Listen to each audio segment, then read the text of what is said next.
Vice President Kamala Harris arrived in Michigan for a huge rally. She is on a tour of swing states. She just left Pennsylvania. She arrived in Michigan, where she had another packed house to hear her speak. But this time, Vice President Harris, she got some pushback.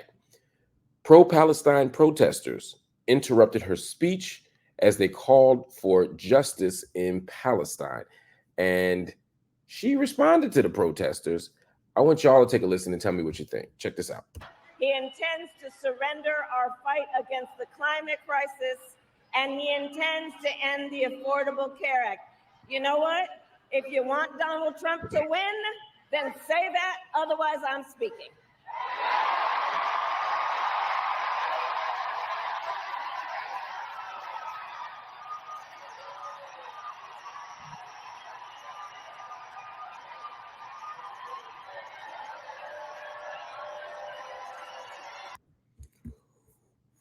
Woo!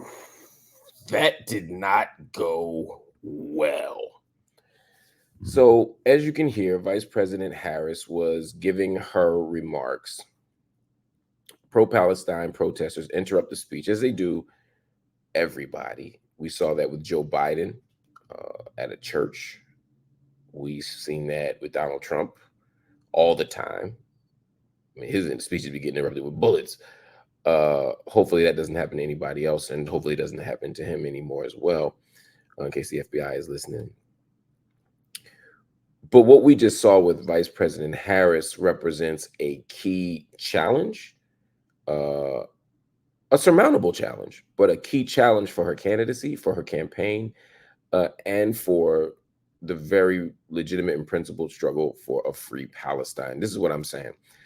She arrived in Michigan. For those that don't know, Michigan is a state that really sort of birthed the uncommitted campaign. It really kind of started in Dearborn, but you could look at Ann Arbor, you could look at Detroit, you could look at other areas. And they basically said during the Democratic primary, we are not committing to Joe Biden. We have a category here that says uncommitted.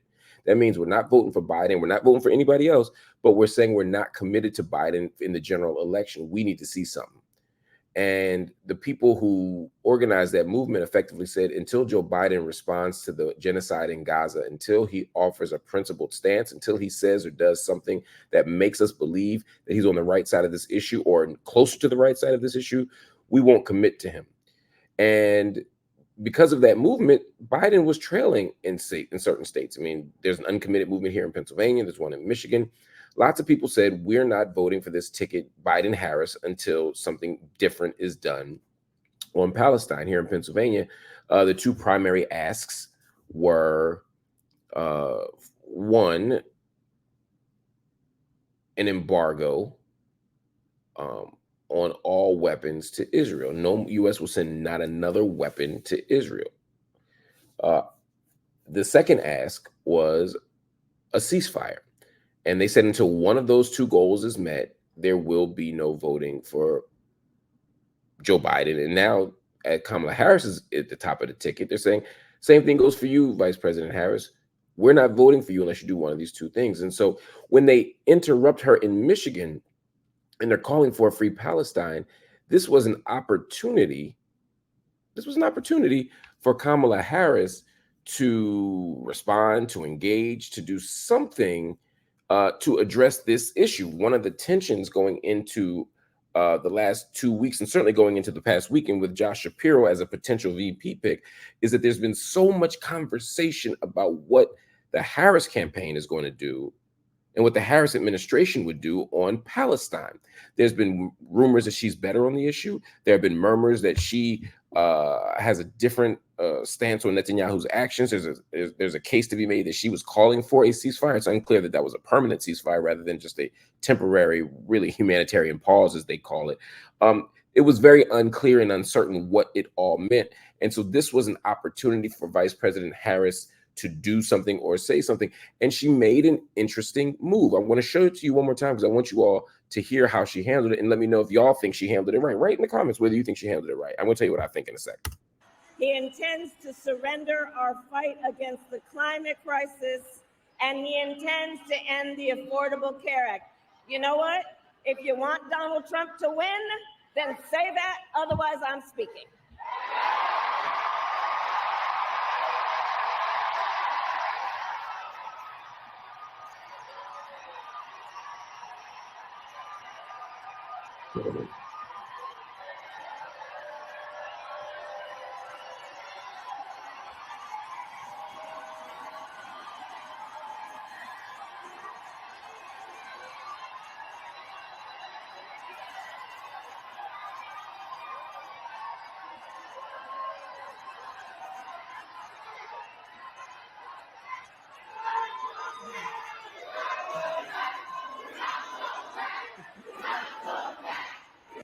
He intends to surrender our fight. This is not what it looks like. I'm going to start there. In that room, it played amazing. But this is a home game. Everybody in that stadium is going to speak up and speak out in defense of Kamala Harris because this is her crowd. And they're going to shout down the protesters, just like they shouted down the protesters at Mother Emanuel AME this past January when protesters came in and shouted down Joe Biden. The question is, how does it play outside of that stadium? Well, to your base, Black Twitter is going to go wild on this because they're watching a Black woman stand up, reclaim her time, resist being shouted down, that she spoke up for herself, and she did it in a very culturally centered way. She's like, look, I'm talking, right? What do you want? Do you want, let's say George Bush, do you want Donald Trump to be president again? If so, that's what's going to happen if you keep interrupting me. The problem with that message, there's several problems with that message. One, I don't think that's how you should respond to protest. Joe Biden didn't respond to protest that way. Barack Obama didn't respond to protest that way. And I'm mentioning those two because those are the last two Democratic presidents. I think they set an example by saying, look, we're open to the protest. It might not even be true. I'm not saying Kamala Harris is different than them in terms of her ideology, but they made it seem as if they welcomed the protests. Instead of welcoming the protest, she basically told them that your protest is why Donald Trump might be president again. Let me speak, or Donald Trump's going to be president again. That does not open the tent. I'm speaking strategically right now. We'll get to the ideological part of it in a moment. But strategically, does that response make the tent wider, or does it make the tent smaller? That response makes your base happy. And there is an argument to be made from the base that we shouldn't be single issue voters, that if you make Palestine the only issue and I can't respond to Palestine the way you want me to, or I won't respond to Palestine the way you want me to, then you're making Donald Trump president. And making Donald Trump president does not make Palestine better. So therefore, be strategic, be tactical, protesters. I hear you. There is an argument for that, but that's not the argument you make to protesters when they're standing up and using their First Amendment right to speak out against a genocide that is actively taking place. You don't have to go against your principles. You don't have to say something you don't mean. You shouldn't make an empty promise. Don't lie to us. But at the very least, acknowledge the protesters. Say, hey, this is America, First Amendment rights. You have a right to protest. And you could say, hey, you will be hearing from me about my position on Gaza. I respect the pro-Palestine protesters. I want to hear what they have to say.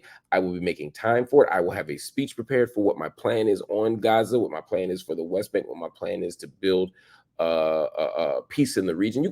There's all kinds of answers, but to basically shout them down and dismiss them, I don't think is strategically wise. Now, this is early in the campaign. I'm not saying that this is, I hope it's the worst moment. I hope it doesn't get worse. I hope this is the worst moment, the low moment of the campaign on this issue, and that there comes a time where they speak up. But you have to understand, I'm sorry, there comes a time where they speak up, she responds, and there's an engagement and an actual platform laid out. Because at some point, Kamala Harris is going to have to speak to Palestine, just like she's going to have to speak to Lebanon and Syria, just like she's going to have to speak to infrastructure, just like she's going to have to speak to reproductive justice. And she's spoken on all these issues before, but right now in the presidential race, we're going to have to hear it again. But protesters are going to show up. And this kind of response shrinks the tent. It makes the moderates who just stood up say, wait a minute. I'm not the moderates, excuse me, the progressives who just stood up say, wait a minute. It makes the radicals stand up and say, wait a minute. It makes the people who are hoping for a ceasefire say, wait a minute. It's not a deal breaker. She didn't set her campaign on fire. Let's not get hyperbolic here. But this was not a good response. This was not a helpful response. This response does not demonstrate any care. And the message that it's going to send to people, as you're reading here, as you're hearing from people in the comments here, is that it makes people feel like they're going to get Joe Biden all over again. Kamala Harris cannot win without the progressive vote, cannot win without college student votes, cannot win without the people in Michigan and Pennsylvania and Ohio who do care about this issue. And even if this isn't your only issue, you don't want to see people responded to that way. So I just think we need a better or a different response. Jazz LP says it's never appropriate to go into someone's house and shut them down, especially when the protesters' house voices are correct. Again, yeah, the voices are correct. They're calling for a free Palestine. They're calling for peace. They're calling for a ceasefire. There's absolutely, they're absolutely right in what they're asking for. And Landon says, who knows how long they were chanting, I'd get annoyed too unexpectedly. That might be true. Again, the issue here isn't about right or wrong right now. I'm talking strategically about how she's responding to the protesters. Whether the protesters are completely right in what they're asking for, I don't know what they were specifically asking for, but in general, they're right. And what Kamala Harris is responding to in that moment wasn't a policy issue. It was the interruption on this issue. But if you start telling people that the issue they care about doesn't matter, if that's the message you send, I'm not saying she's saying that, but that's the message she's sending to them. If that's the message you communicate, if that's the message people receive, that's not going to work out. If they hear my issue doesn't matter and you're blaming me for Donald Trump, that ain't going to work. So I am hoping that this campaign works that out. Again, I do not want to see Donald Trump return. I do believe that Kamala Harris is the best practical option we have right now. I'm not warm and fuzzy. I'm not doing backflips, but I do believe, from my perspective, that that is the best option.